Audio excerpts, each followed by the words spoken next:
Egyptian horror story. The scorched sun slowly descended beyond the horizon, leaving behind an unbearably hot desert stretching in all directions like an endless ocean of sand.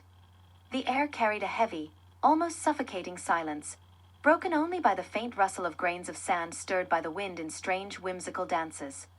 At the very heart of this desert, lost amidst the dunes, stood an ancient temple, almost entirely consumed by the sand. The temple was grim and mysterious, like a frozen memory of something sinister long forgotten by mankind. Its walls, covered in ancient hieroglyphs, told stories of gods and kings, of rituals and death, but those who dared to enter never returned. It was to this abandoned temple that a group of archaeologists set out, driven by a desire to uncover priceless treasures of the past. The expedition was led by Dr. Carter, known for his fearlessness and obsessive thirst for knowledge. Alongside him was his assistant Elizabeth, a young woman with bright eyes radiating intelligence and curiosity, and 3 other seasoned adventurers. The group arrived at the temple late in the evening, as shadows thickened and the desert silence resembled a funeral shroud. They set up camp near the temple's entrance, planning to begin their exploration the following day. The first night in the desert proved restless. Elizabeth, lying in her tent, suddenly heard a strange, faint sound emanating from the depths of the temple. It resembled a muffled whisper, as if hundreds of voices were murmuring words in an unknown language. She sat up, straining to hear through the night's stillness. Her heart pounded as she stepped out of the tent. The moon shone brightly, bathing the temple in an eerie light. It seemed as if the temple walls were breathing, and the hieroglyphs flickered in the moonlight. Elizabeth froze, staring at the entrance that yawned in the darkness like the maw of some monstrous creature. At that moment, she heard footsteps behind her. Turning, she saw Dr. Carter standing with a lantern in hand. "Can't sleep?" he asked, trying to mask the concern in his voice. Elizabeth nodded, and they decided to explore the temple's initial chambers together to ease her fears. As they entered, the air grew different, dense and heavy, like the calm before a storm. Their lanterns illuminated a narrow corridor, its walls adorned with cryptic inscriptions and bas-reliefs. The carvings seemed almost alive, the eyes of the gods watching them glinted in the dim light, while the figures of slaves offering sacrifices appeared to reach out with their emaciated hands.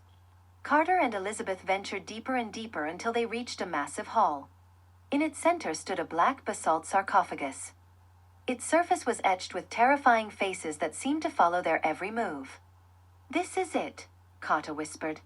"The tomb of Pharaoh Khephren. They say he was a cruel ruler who sacrificed not only his enemies but also his own subjects. According to legend, he was buried alive with thousands of slaves who built this temple." Elizabeth touched the sarcophagus, and at that very moment, a dull sound echoed through the hole, as if something heavy had shifted. Both froze, listening intently. From above came a creaking noise, and suddenly, the door through which they had entered slammed shut with a deafening crash. The darkness grew thicker, and the silence became unbearable. Elizabeth struggled to catch her breath, but Carter calmly pulled a small flashlight from his pocket and began examining the walls for a mechanism to open the door. "Don't you feel like we're not alone here?" Elizabeth whispered, her skin crawling with goosebumps. Carter started to reply, but just then, the ground beneath their feet began to tremble. A deep, ominous sound emerged from the depths of the sarcophagus, like a heavy sigh. Elizabeth jumped back as the massive lid of the sarcophagus began to shift. From within emerged a thick, black mist, spiraling upward and filling the chamber. Carter grabbed Elizabeth, trying to pull her toward the wall, but the mist suddenly coalesced into a form, a tall figure clad in tattered royal robes, its empty eye sockets glowing with an eerie green light. "You have disturbed my rest," boomed a voice, deep and resonant, sending chills down their spines. The figure extended a hand, and Carter, raising his flashlight in defense, let out a strangled cry as his body began to convulse. Elizabeth watched in horror as Carter aged before her eyes, his skin shriveling and cracking, turning to dust. Within seconds, he collapsed into a heap of ash, leaving only silence in his wake. Elizabeth lost her balance and fell, crawling desperately toward the wall. Her breath came in shallow gasps, and her eyes filled with tears of terror. But the nightmare was far from over. From the walls, thousands of insects began to emerge. giant scarab beetles that seemed to move with deliberate intent. They surrounded Elizabeth, slowly closing in. She screamed, but her voice was drowned out by the endless rustling of their legs. Every movement she made only seemed to attract more of the creatures. It felt as though death itself had encircled her. Meanwhile, other sounds began to echo from the depths of the temple. Heavy, deliberate footsteps. From the darkness emerged more mummies, their decayed bodies wrapped in tattered bandages. Ritual swords glinted in their hands, and their eyes glowed with that same eerie green light. They moved slowly but relentlessly, their faces twisted into horrifying, inhuman grimaces. Elizabeth realized her only chance was to escape this deadly trap. Gathering her last reserves of strength, she darted toward the far end of the chamber, where a narrow passageway was visible. The insects swarmed after her, but she managed to slip into the passage just in time, which led her into an even darker corridor. Her legs wobbled beneath her, and her hands scraped against the rough walls, but she kept running, never looking back. It felt as though the corridor stretched on endlessly, and each step only led her deeper into darkness. Ahead of her, the whispering grew louder, almost deafening now. The corridor walls began to narrow, and the air grew thicker and harder to breathe. Elizabeth felt her strength waning, but at that moment, she noticed a faint beam of light shining through a crack in the wall. She lunged toward it, tearing at the stones with her bare hands, and finally broke through to the outside. The desert sands enveloped her, and she collapsed onto the ground, gasping desperately for fresh air. But as she turned back, she saw a black smoke pouring from the temple, as if from the maw of a monstrous beast. She could hear the voices emanating from within, voices of those who had been trapped inside forever. Elizabeth lay on the sand, realizing she was the sole survivor, but her survival felt worse than death. The shadow she had seen within the temple had left an indelible mark on her soul, and her life would never be the same again. But the horrors were not yet over. As Elizabeth tried to gather her strength, the ground beneath her began to tremble once more. The sand seemed to come alive, moving like water, forming strange, swirling patterns. From afar, she could hear rumbling and cracking sounds, as though the temple itself was collapsing inward. But this was not the end. Emerging from the smoke that now rose high into the sky were new shadows. They were not like the mummies. These were enormous, nightmarish creatures with wings resembling those of the scarab beetles that had attacked her. Their eyes glowed with the same green light, and they moved with terrifying speed, heading straight for her. Elizabeth realized there was no escape. She clutched at her amulet, a gift from her grandmother, and whispered a prayer her grandmother had once taught her. Her voice blended with the cacophony around her, but then something extraordinary happened. The amulet began to glow brightly, and from it burst a beam of energy that seemed to repel the creatures, throwing them back into the swirling sandstorm. The light lasted only a moment, but it was enough to force them to vanish into the vortex of the desert storm. Barely able to stand, Elizabeth saw a strange ancient symbol etched into the sand before her. Elizabeth, breathing heavily, knelt slowly before the strange mark that had appeared in the sand. It resembled a mix of ancient hieroglyphs, but with inexplicable twisting shapes that made her eyes ache if she stared for too long. The symbol emitted a faint, pulsing light that seemed to sync with her own heartbeat. But what did it mean?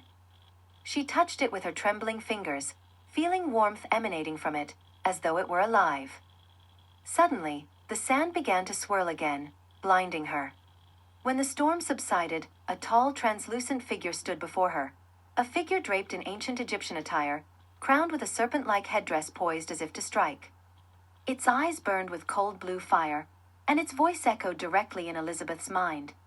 "You have awakened an ancient evil, but all is not yet lost. This symbol is the key to sealing the gate you have opened. But the price will be steep. Are you prepared to pay it?" Elizabeth, utterly bewildered, barely managed to respond. "What gate? What have I done?" The apparition stepped closer, and the cold emanating from it made her shiver. The gate between worlds. It was guarded by Hephren, but now that you have disturbed his rest, he and those who serve him are eager to escape. If they succeed, the world will drown in darkness. Elizabeth realized that every step she had taken had only worsened the situation, but there was no turning back now. "What must I do?" she asked, standing despite the trembling in her knees. "You must return what belongs to them and seal the gate forever. But beware, if you fail, your soul will remain here for eternity," the spirit warned before vanishing like smoke in the wind. Elizabeth looked down at the symbol and realized it was more than just a mark. It was a guide.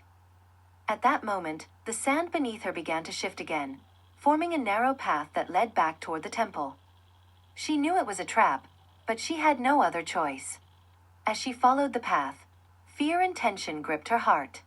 Re-entering the temple, she heard the whispers again, louder than ever before. The walls seemed to move, and the shadows cast by her lantern seemed alive. She navigated the narrow corridors until she reached the hall with the sarcophagus, but now everything was different. The sarcophagus was open, and the same green light swirled around it like restless spirits. On the floor, a new symbol had appeared, resembling the one she had seen in the desert. It pulsed faintly, while a deep voice echoed from within the sarcophagus. It was Hephren. "Return what you have taken, or become part of my army." Elizabeth looked around in confusion, trying to understand what exactly she needed to return. Suddenly, a memory surfaced, her amulet, the one she wore around her neck. She unclasped it and stepped closer to the sarcophagus. But as soon as she moved forward, mummies began to emerge from the darkness. Their movements were slow, yet every step they took exuded death and hatred. "The amulet," she whispered, holding it high above her head.